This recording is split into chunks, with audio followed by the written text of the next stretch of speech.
Estamos a poucos meses da eleição 2024 e o Tribunal Superior Eleitoral aprovou as resoluções para o pleito. É sobre esse assunto que eu converso hoje com o secretário judiciário do TRE-RN, João Paulo Araújo. Seja muito bem-vindo ao Justiça Eleitoral na TV. Boa tarde, obrigado. Essas resoluções elas foram aprovadas após reuniões, audiências públicas, inclusive com a participação da sociedade civil, e foram mais de 1.000 sugestões que foram dadas para essas resoluções? Isso, exatamente. Nós tivemos audiências públicas, foram também consultados os regionais para sugestões para fins dessas resoluções que foram aprovadas, e toda a sociedade pôde participar desse, no caso da análise das sugestões, a fim de que elas fossem aprovadas. Uma das principais definições em relação ao calendário eleitoral, que já está aprovado. Quais são as principais datas que o eleitor tem que ficar atento?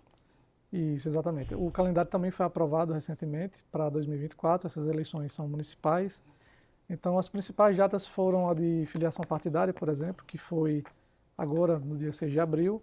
Os candidatos que quisessem se candidatar teriam que estar com a filiação válida até aquele momento. Também nós tivemos o momento daqueles candidatos que tinham interesse em ser candidatos, que têm interesse em ser candidatos, o alistamento eleitoral deles tinha que ser deferido também até o dia 6 de abril, no caso. Além disso, nós também temos agora, dia 8 de maio, é o final do alistamento eleitoral.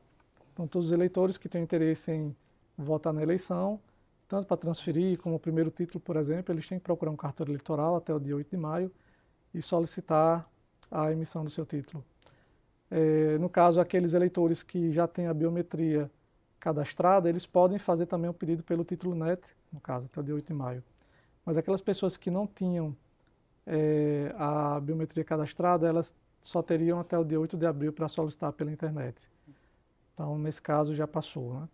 Mas todos os eleitores, eles podem procurar o cartório até o dia 8 de maio para fins de primeiro título, que é o listamento que a gente chama, como transferência também, como também revisão de dados. Para os candidatos, quais são as datas mais importantes? No caso, para os candidatos, nós tivemos agora o prazo de desincompatibilização, que foi dia 6 de abril, dependendo do cargo que o candidato ocupe. Temos também outras datas, por exemplo, que são 4 meses ou 3 meses antes da eleição, dependendo do cargo. Nós temos também a data das convenções partidárias, que elas iniciam no dia 20 de julho e vão até o dia 5 de agosto.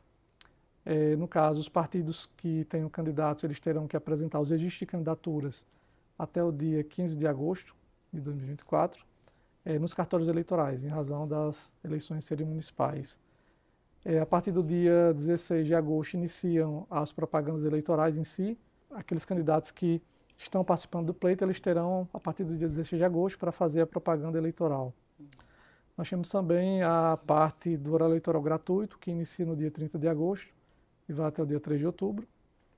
E temos as eleições que serão no dia 6 de outubro, o primeiro turno, e aquelas cidades que tenham mais de 200 mil eleitores, nós teremos no dia 27 de outubro o segundo turno, se for necessário.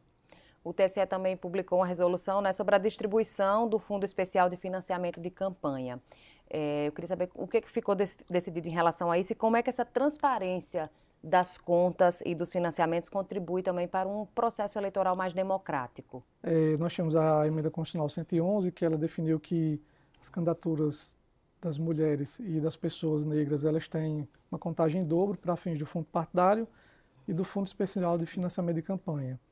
Então, esses recursos eles são distribuídos pelo TSE para os partidos e, a partir daí, os partidos eles irão distribuir para os seus candidatos. Essa questão da participação política feminina é muito importante.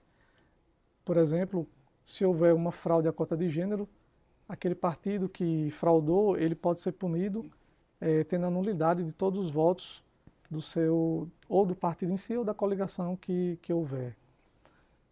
No caso, a Justiça Eleitoral ela entende que é importante para a democracia, para que todas as minorias e todos possam participar desse momento democrático, que são as eleições neste ano serão municipais.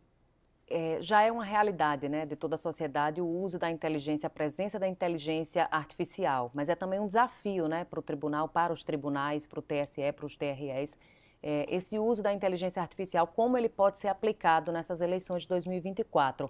Isso preocupa os tribunais mesmo? Isso, no caso, a resolução atual do TSE, que ela aprovou uma alteração sobre a propaganda eleitoral, é a resolução 23.610. Então, houve uma alteração específica contra a inteligência artificial. Ela vai ser permitida se houver, o candidato ele terá que indicar na sua propaganda que aquela propaganda tem inteligência artificial, para que o eleitor ele possa, no caso, ter essa consciência de que aquilo que ele está vendo foi gerado por meio de um programa de computador, né? O que foi proibido totalmente foi a deepfake, que é criar ou substituir, por exemplo, voz ou imagem de uma pessoa viva ou uma pessoa até mesmo falecida.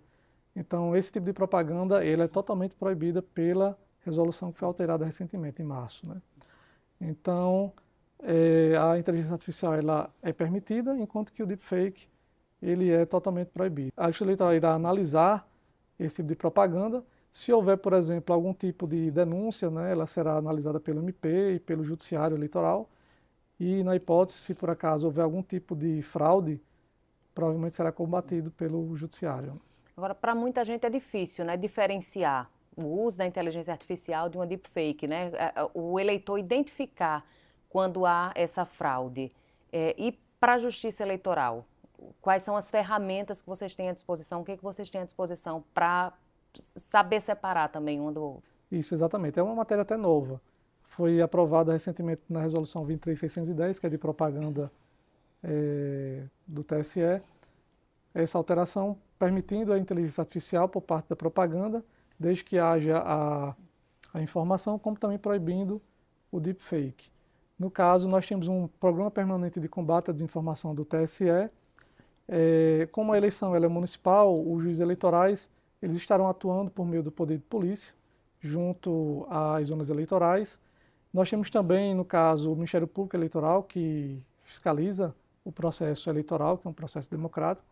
Além disso, os candidatos também, os partidos, eles poderão, no caso, se houver algum tipo de fraude, denunciar, apresentando a representação específica junto à Justiça Eleitoral. Os eleitores, naquele período de propaganda, também terão a oportunidade de fazer a denúncia à Justiça Eleitoral por meio de um aplicativo próprio que o TSE irá disponibilizar a toda a sociedade. Existem punições definidas para quem fizer uso indevido da inteligência artificial? Isso existe sim, tanto na hipótese de multa, como também criminal. Então vai depender muito de como é a propaganda. E aí cada propaganda ela terá uma análise específica e a partir disso a Justiça Eleitoral ela poderá atuar. Se houver uma fraude, por exemplo, poderá ser multado, ou se houver um crime ali, a pessoa que cometeu poderá ser punida criminalmente.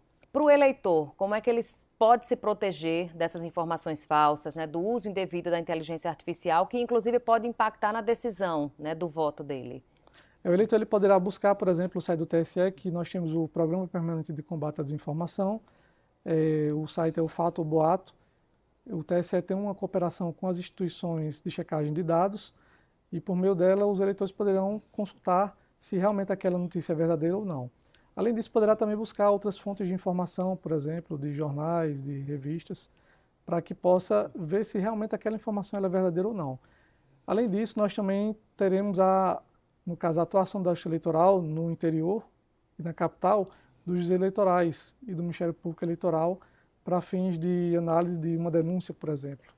E o juiz poderá atuar por meio do poder de polícia e o Ministério Público poderá, no caso, atuar como fiscal da ordem jurídica.